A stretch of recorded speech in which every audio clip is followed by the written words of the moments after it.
Welcome to session 15. Today we are building a long-term recovery plan. Session 14 focused on legal and financial consequences. Today we use that awareness to create structure for the future. The question is not only how do I avoid another DUI, the deeper question is what kind of life makes safe choices more likely. This session is one-on-one. I'm going to guide you through 5 parts of a long-term plan. You will pause at each worksheet section and write the plan in your own words. The goal is not to create a perfect document. The goal is to build something you can use when life gets stressful. A long-term recovery plan is not only for people who use the word recovery.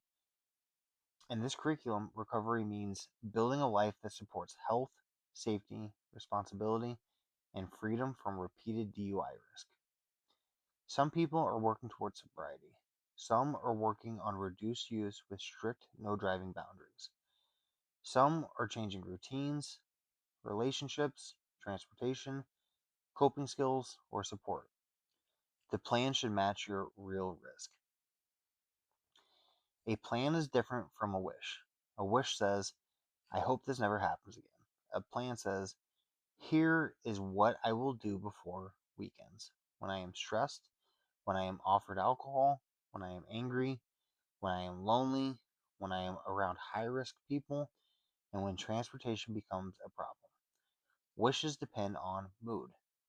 Plans depend on structure. I want you to think about identity.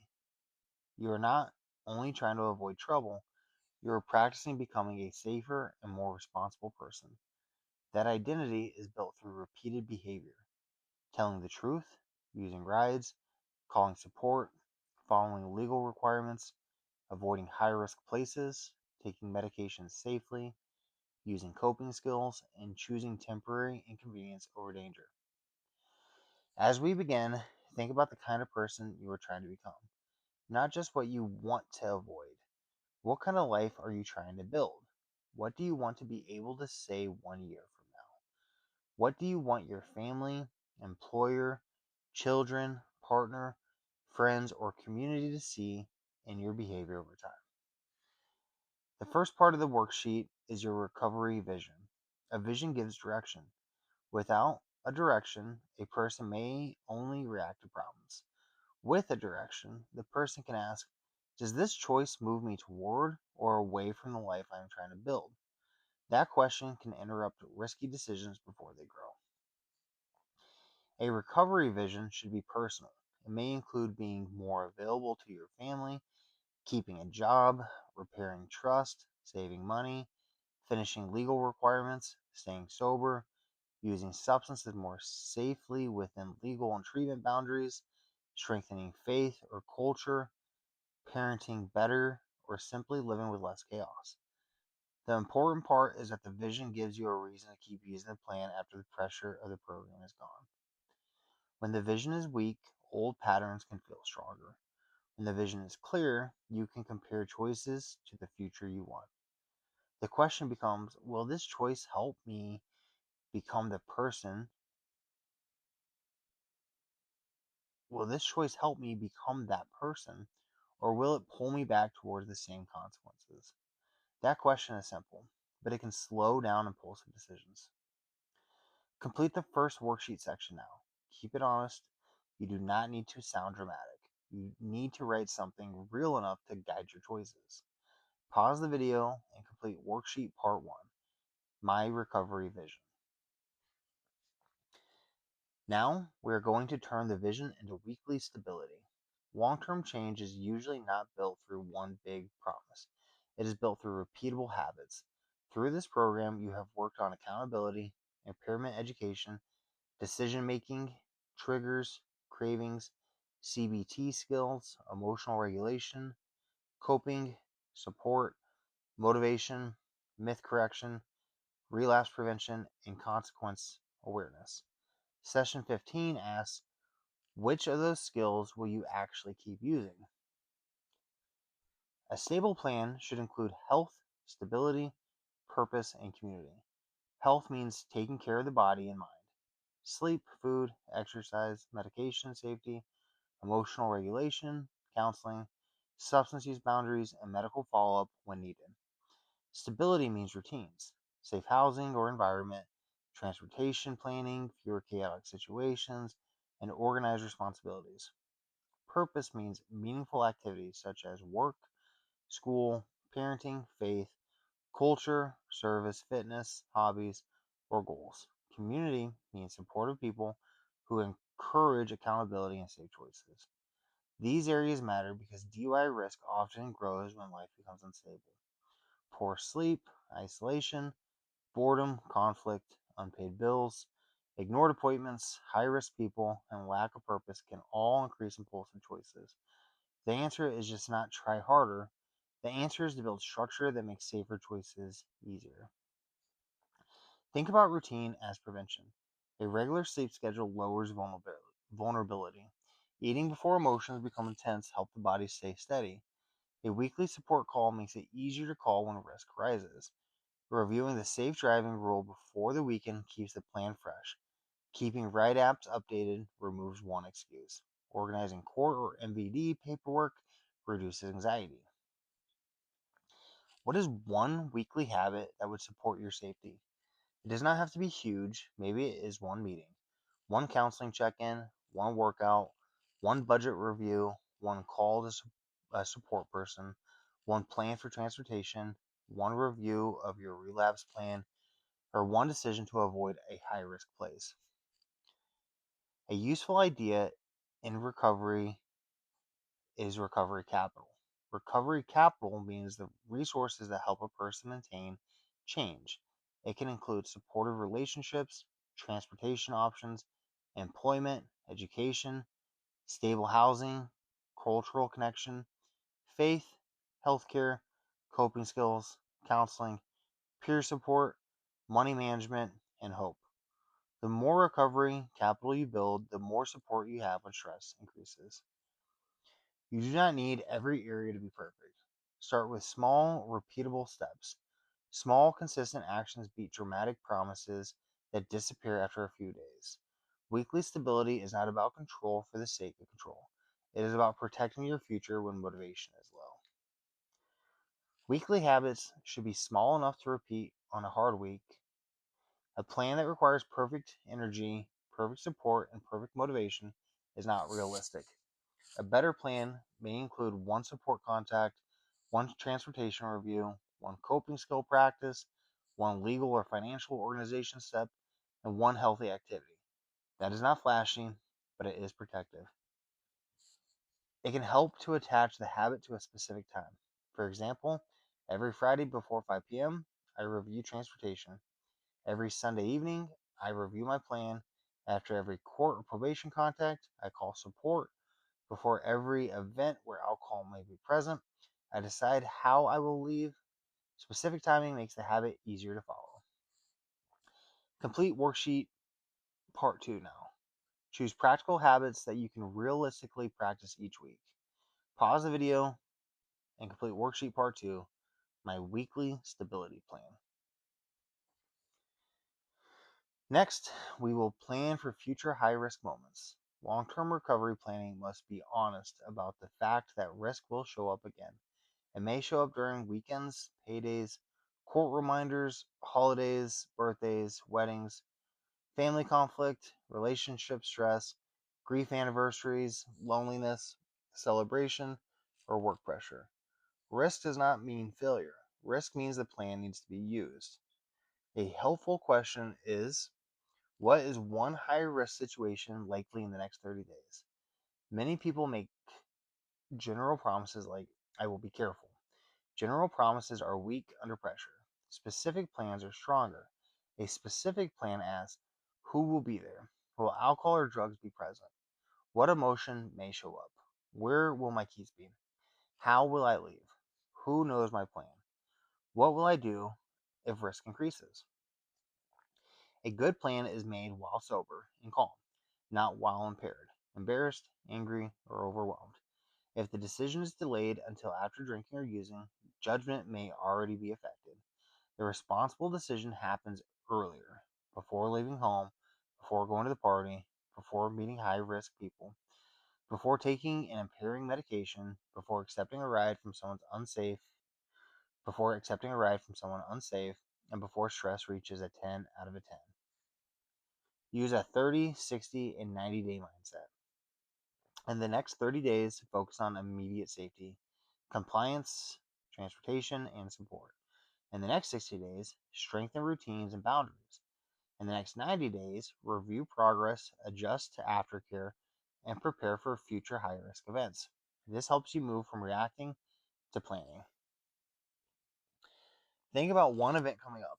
It may be a weekend, payday, family gathering, court date, work stress, holiday, or argument that you can already predict. Ask yourself, what makes this risky?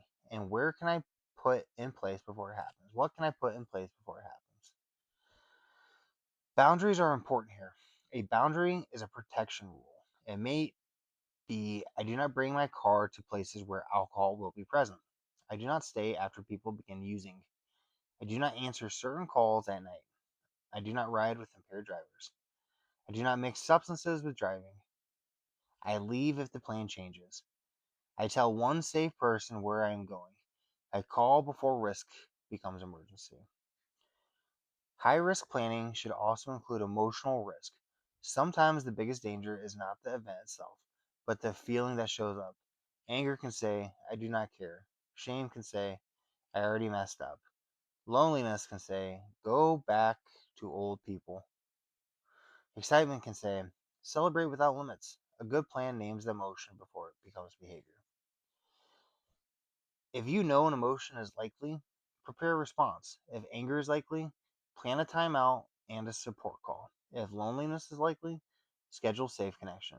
If grief is likely, plan a meaningful ritual or counseling support. If celebration is likely, plan transportation before the first drink is offered. The plan should match the real trigger. The goal is not to remove every stressor from life. The goal is to know what you will do when stress appears. A plan for Friday night may be more useful than a general promise to be better. Complete the future high risk plan now. Make it specific to your real life. Pause the video and complete worksheet part 3, Future High Risk Plan. Now we are going to talk about aftercare and support. Aftercare means the support and structure you keep using after formal classes or requirements end. Aftercare can include counseling, substance use treatment, peer support, AA, NA, smart recovery, life ring, sponsor contact, recovery coaching, family check-ins, faith or cultural support, medical follow-up, exercise, sober recreation, and ongoing review of your relapse prevention plan. Aftercare should not be viewed as punishment. It is maintenance. A person who finishes physical therapy may keep stretching to avoid re-injury. A person who pays off debt may keep budging to avoid repeating the problem. A person who completes DUI education should keep using safety planning to avoid another DUI. Support is not weakness. Support is risk management. When people isolate, risky thinking can get louder. When they stay connected, it becomes easier to reality check thoughts like, this is not a big deal, I can drive, I deserve this, or I do not need anyone. A support person can help interrupt the chain early. Which support are you most likely to actually use? Not the one that sounds best on paper, the one you are willing to use in real life. Maybe it is counseling, maybe a meeting, maybe a sober friend, maybe a family check in, maybe faith, culture, fitness, or peer support. The best plan is the one you will use. Be honest about barriers. Some people avoid support because of pride, embarrassment, transportation, schedule, distrust, anxiety, or the belief that asking for help means failure. Barriers are not reasons to quit the plan. Barriers are problems to solve. If transportation is the barrier, plan online support or a ride. If embarrassment is the barrier, practice a simple script. If schedule is the barrier, choose a realistic time. A support plan should answer, what support will I use weekly? Who will I contact when risk rises? What risky situation will I avoid? What coping skill will I keep practicing? What is my safe ride plan? What will I do if I start slipping? A simple aftercare plan that is used is stronger than a complicated plan that stays on paper. Healthy community may come from many places. It may be family, recovery meetings, counseling, cultural connection, church, sports, fitness, volunteering, work mentors, sober friends, or peers who understand change. The key is that community supports the direction you are trying to go. If a relationship repeatedly pulls you toward hiding, using, driving impaired, or ignoring responsibilities, it is not acting as support. Support is most useful when it is used early. Do not wait until risk is a 10 out of 10. Call when risk is a 4 out of 5. Text when the thought first shows up. Leave when the first boundary is crossed. Earlier action is easier than emergency action. The purpose of support is to interrupt risk while you still have options. Complete the aftercare and support section now. Choose the support you can actually follow through with. Pause the video and complete worksheet part 4, my aftercare and support plan. The final part is your long-term recovery plan. This is where we bring the whole session together. Goals, coping skills, support, high-risk people and places, safe driving rules, and what to do if you start slipping. Long-term success is not only about avoiding alcohol or drugs. It is also about learning how to handle life without returning to old patterns. Stress, anger, shame, grief, boredom, and pressure will still happen. The difference is how you respond. Your coping plan should include body skills, thought skills, connection skills, problem solving skills, and safe environment skills. Body skills include breathing, walking, sleep, hydration, food, exercise, and medical follow up.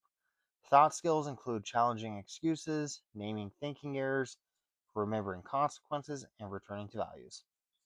Connection skills include calling support, attending meetings, being honest, and asking for rides. Problem-solving skills include handling deadlines, budgeting, making appointments, and taking one step at a time. Safe environment skills include avoiding risky places, limiting unsafe contacts, and keeping keys away from impaired decision making. Your plan should also include what to do when things do not go perfectly. That does not mean planning to fail. It means planning to recover quickly. If you isolate for 2 days, call support. If you drink or use, do not drive. If you miss a meeting, attend the next one. If you lie or minimize, correct it quickly. If you reconnect with a high risk person, set a boundary. If shame shows up, talk instead of hide. I want you to write a plan that can survive a bad day. A plan that only works when you feel motivated is not enough. Motivation drops, stress happens. The ride rule, support call, meeting schedule, calendar reminder, boundary, and coping skills should be strong enough to carry you when motivation is weak. Make the plan visible. Keep the safe driving rule in your phone. Put support numbers in favorites. Keep ride apps updated. Place reminders before weekends or paydays. Share the plan with a trusted person. Keep court and treatment information organized. Visibility helps when stress makes memory weaker. The goal is to make the safe choice easier to find the risky excuse. To make the safe choice easier to find than the risky excuse. Long-term goals should be clear and broken into steps. Get my life together is too broad. Attend one meeting this week. Call my support person on Friday. Do not bring my car to events with alcohol. Review my plan every Sunday. Or schedule counseling is more useful. A goal without steps is a wish. A goal with steps becomes a plan. Long-term planning also needs healthy reward. If the plan is only about what you cannot do, it can start to feel like punishment. A stronger plan includes what you are building: time with family, fitness, work, goals. hobbies, fishing, music, cooking, church, cultural activities, school, volunteering, or sober recreation. People need something meaningful to move toward, not only something risky to avoid. A stress recovery plan is also important. Stress will not disappear. The plan might include a 10-minute walk, slow breathing, eating, sleeping, writing, praying, attending a meeting, calling support, scheduling counseling, or solving one practical problem instead of trying to escape every feeling at once. The goal is to recover from stress without creating more consequences. Finally, the plan should be reviewed and updated. Life changes. You may change jobs, move, start or end a relationship, face grief, finish probation, become a parent, or run into new stress. A plan that worked 1 month may need adjustment the next. Reviewing the plan is not failure, it is maintenance. Complete the final worksheet section now. When you finish, you should have a long term recovery and safe driving plan that includes goals, coping skills, support, high risk situations, a safe driving rule, and a slip response plan. Pause the video and complete worksheet part 5, my long term recovery plan. Long term planning also means healthy reward. If the plan is only about what you cannot do, it may feel heavy. A stronger plan also includes what you are building: time with family, fitness, work goals, sober recreation, faith, cultural connection, hobbies, learning, or service. People need something meaningful to move towards, not only something risky to avoid. Today, you built a long term recovery plan. You looked at vision, weekly stability, high risk moments, aftercare, coping, identity, and safe driving. The main message is I do not leave change to chance. I use support, structure, planning, and coping skills so I do not return to old patterns.